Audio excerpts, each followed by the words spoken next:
Bonjour à toutes et tous et bienvenue sur Toile Lune Diffusion. Aujourd'hui, nous abordons un sujet essentiel. Les deuils non faits dans notre histoire familiale, ces deuils invisibles qui peuvent traverser les générations et impacter notre bien-être émotionnel. Alors ces deuils, souvent laissés en suspens par nos ancêtres, peuvent être source de douleur et d'émotions non résolues qui nous affectent sans que nous en ayons pleinement conscience.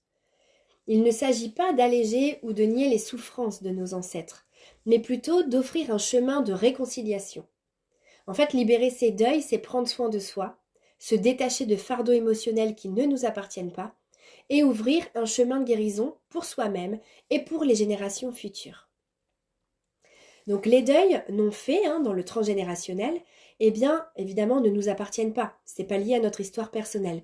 Mais ils peuvent pourtant impacter nos vies de manière subtile, à travers des blocages émotionnels ou des comportements récurrents, par exemple. Et ça peut se manifester sous forme de tristesse inexplicable, de peur ou d'angoisse, sans cause apparente. Ça peut aussi être de la culpabilité ou encore des schémas répétitifs de souffrance. Et donc, ces mémoires familiales viennent souvent de moments où la douleur n'a pas pu être pleinement exprimée et où le processus de deuil a été interrompu. Et donc, ça peut être dû à des tragédies familiales, des pertes non intégrées ou des événements où la souffrance a été enfouie, sans possibilité de trouver un chemin de guérison. Et donc, le processus en transgénérationnel consiste à reconnaître ces souffrances héritées et à leur offrir un espace pour être enfin apaisées. Imaginons par exemple un drame familial, voilà, comme la perte d'un proche. Eh bien, où ce deuil finalement n'a pas été pleinement traversé. Eh bien, la douleur non exprimée et non partagée peut se transmettre sous forme de culpabilité, de tristesse ou de peur, affectant les générations suivantes. Donc, libérer ce deuil implique de donner une place à cette mémoire, d'honorer cette souffrance et de permettre à l'émotion de trouver son juste chemin de guérison. Et donc, ça pourrait inclure des gestes symboliques. C'est très fort pour le psychisme, les gestes symboliques. Comme allumer une bougie, par exemple, en mémoire de cette personne. Ou simplement exprimer cette douleur dans un espace privé afin de permettre à cette mémoire de pouvoir enfin être nommée et d'être libérée. Je vais essayer de vous donner un autre exemple qui pourrait être celui d'un parent décédé trop tôt dans des circonstances tragiques, par exemple, où la famille a dû rester forte, mais où la souffrance a été laissée de côté. Enfin, il a fallu avancer et en fait, on a dû faire taire nos émotions. Eh bien, cette douleur épouvantable, non résolue, peut se transmettre sous des formes de ressentiment, de peur, d'abandon aussi, et puis même d'un sentiment de rejet créant un fardeau émotionnel pour les générations futures. Et donc dans ce cas, reconnaître ce deuil non fait, c'est lui offrir un espace d'expression symbolique. Et puis, ça permet aussi de restaurer l'équilibre émotionnel au sein de la famille. Donc les rituels de libération, en fait, permettent de guérir les mémoires familiales. Donc ces rituels symboliques sont des moyens puissants pour libérer les deuils non faits. Ce sont des gestes qui peuvent être simples mais très profonds. Allumer une bougie en mémoire d'un ancêtre, écrire une lettre à un membre de la famille décédée, ou encore créer un espace sacré où on peut exprimer ce qui n'a pas été dit. Et donc ces rituels permettent de donner un sens et un apaisement à des émotions anciennes, et puis ça ouvre la voie à une guérison profonde.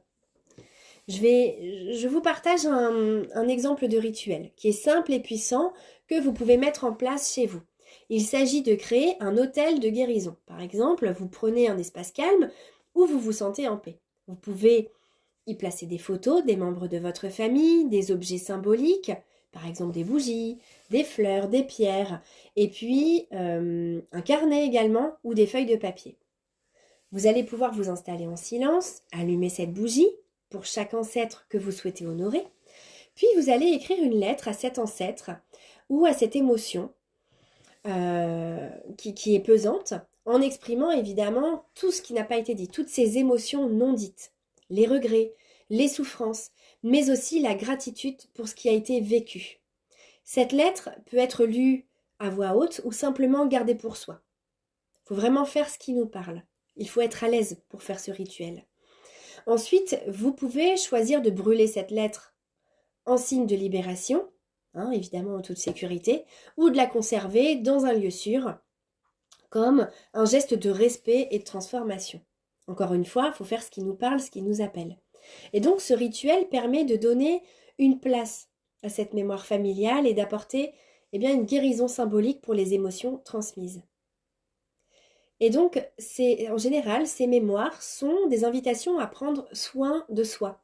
En fait, il est essentiel de rappeler que cette démarche de guérison n'est pas une forme de culpabilité. En fait, prendre soin de soi, c'est aussi se libérer des poids émotionnels hérités. C'est honorer ce qui a été vécu par nos ancêtres, tout en nous offrant la possibilité de guérir et de rétablir notre propre équilibre. Alors, il ne s'agit pas de minimiser la souffrance vécue par nos ancêtres, mais de permettre aux émotions bloquées de trouver un chemin pour être vécues et transmises autrement afin de ne plus être un fardeau. Libérer ces deuils invisibles, c'est aussi restaurer l'équilibre dans votre propre vie. Donc en guérissant les souffrances de votre lignée familiale, vous créez une ouverture pour vous-même et pour les générations futures et les personnes qui vous entourent, un espace de sérénité et de paix. Alors si ce sujet résonne et que vous souhaitez approfondir cette démarche, je vous invite à explorer d'autres ressources sur 3 Lunes Diffusion et puis à consulter mon site dont le lien se trouve sous la vidéo pour pouvoir comprendre, guérir et évoluer à travers vos histoires familiales et transgénérationnelles. Merci d'avoir partagé ce moment avec moi et à très bientôt sur 3 Lunes Diffusion.